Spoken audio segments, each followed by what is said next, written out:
So hello, what's up mga ka-J-Vlog? Ayan, welcome ulit sa panibagong video, and for today's video, finally, unbox na rin natin ang iPhone Air na hindi na talaga ako makapaghintay na bilhin sa Power Mac or lumabas sa Philippines. Bumili na ako agad sa trusted seller natin sa Green Hills. So tara, check natin.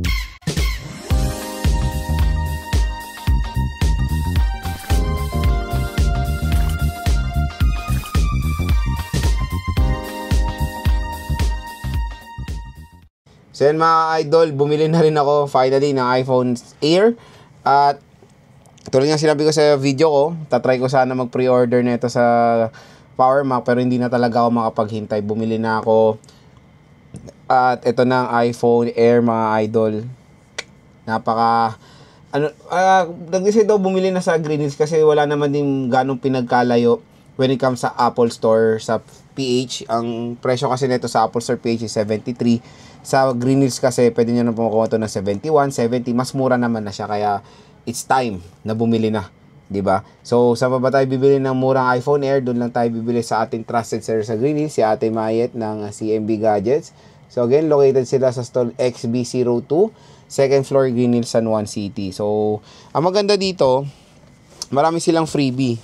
So ito meron silang for the first customers nila yan, first 30 customers. At libre original third party na charger ang binigay sa atin, Ugreen 20 watts, and ito MagSafe. Infinix nga lang siya pero naman all goods na meron siyang freebie. MagSafe pa, di ba? Nice. Ito siya. Try natin siya mamaya sa ating iPhone Air, di ba? 5,000 mAh, and of course the Ugreen charger. Libre lang dito sa CMB Gadgets, okay? So open na natin to. And pinalagyan ko na to ng tempered glass kay Boss Mayete. Ayan. Ito na iPhone Air. So yung pinili natin color is yung sky blue na mukha rin namang puti na hindi mo maintindihan, pero gold, maganda rin yung gold. Tapos syempre ito titanium to, glossy titanium siya. Nandito na yung titanium sa iPhone Air, wala na sa mga Pro Max. Ito yung ating C2C cable, instruction manual, yun lang. Boring na mag-unbox talaga ng iPhone, malungkot na. Tanggalin na natin siya dito. And explore na natin ang ating iPhone Air mga idol. Ayan na. Napakanipis, super duper gaan. Gagamitin ko to for lifestyle vlog ko. Maganda to pang shoot ng video kasi sobrang nipis. Ayan tingnan nyo naman kung gaano kanipis lang itong iPhone Air. So hopefully hindi siya madaling magasgasan since glossy siya. Nandito yung action button. Tingnan nyo, kasi nipis niya na yung mga buttons niya. Tapos dito sa right side is power button, and quick reminder lang, eSIM po ito. So wala pong any physical SIM dito. So eSIM naman ako. Ayan yung kanyang capture button. Sa taas naman ng smartphone is wala tayong makikita. Left side action button and yung power volume rockers. Sa baba naman ng smartphone, microphone. So wala po tayong speaker grill sa baba. And Type-C port tayo. Yung speaker grills niya single lang. Tatry natin kung gaano kalakas yung single speaker nito. So, open na natin to. Pinalagyan ko na rin to ng tempered glass kay Mayet. Eh, meron din tayong free jelly case nung bumili tayo ng iPhone Air. Ayan siya. Free jelly case. So, bibili ako ng mas slimmer case dito. Pero all goods na may binigay nilang case.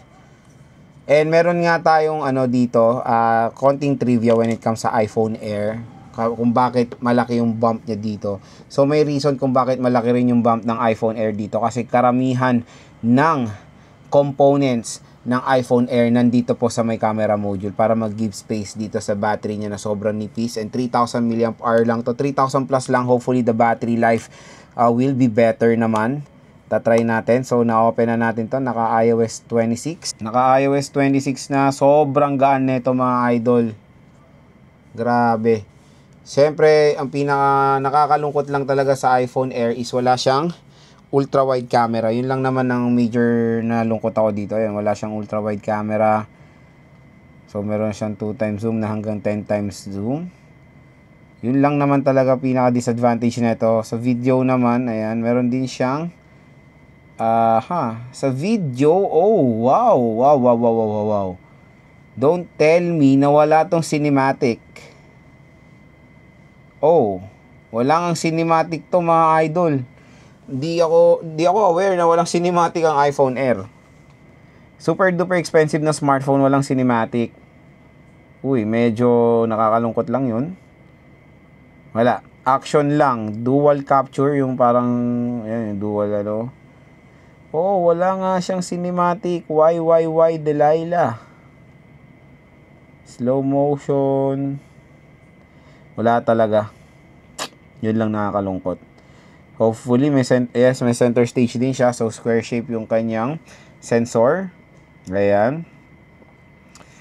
Yun lang talaga. Sobrang nalungkot ako. Wala siyang cinematic mode. Dito sa pero meron siyang action mode. Ayan, so 4K resolution naman siya. Ayan, so 4K 60 Full HD 60. Ayan, wala talaga mga idol. So wala siyang action button. Wala siyang cinematic. Pero tingnan natin yung camera nito. So, ayan. Malinaw din naman siya. At sa full review natin, na-explore pa natin further itong iPhone Air. So, I think, malakas din ang kutob ko. Wala tong always on display. Check natin. So, ang dami nilang tinapyas dito sa iPhone Air. And super duper expensive na itong smartphone na to. So, parang ang hihila lang dito talaga yung Apple A19 Pro. Pero for me, mas better pa rin mas better pa ang iPhone 17 Pro. So, trinay ko kasi i-purchase to. Syempre, for lang naman din. First time natin magagamit. Pero, kung meron kayong budget talaga, certain budget, go for the 17 Pro. Ang bibili nyo lang to dahil sa nipis niya, mga idol. So, check natin yung display niya. Okay, meron naman siyang always on display. Good. And 120Hz screen refresh rate naman siya. So, hopefully sa iPhone Air 2, maging dalawa na yung camera niya. Dahil sobrang nakakalungkot lang na wala tong cinematic mode. So, again, kung interested na kayo bumili ng iPhone Air, meron na to sa ating vinavlog sa Green Hills, si Ate Mayet ng CMB Gadgets. Doon tayo bumili ng iPhone Air natin. And, try natin yung power bank niya. Ayan. Oh, di ba? Gumagana naman yung power bank na binigay ni Ate Mayet.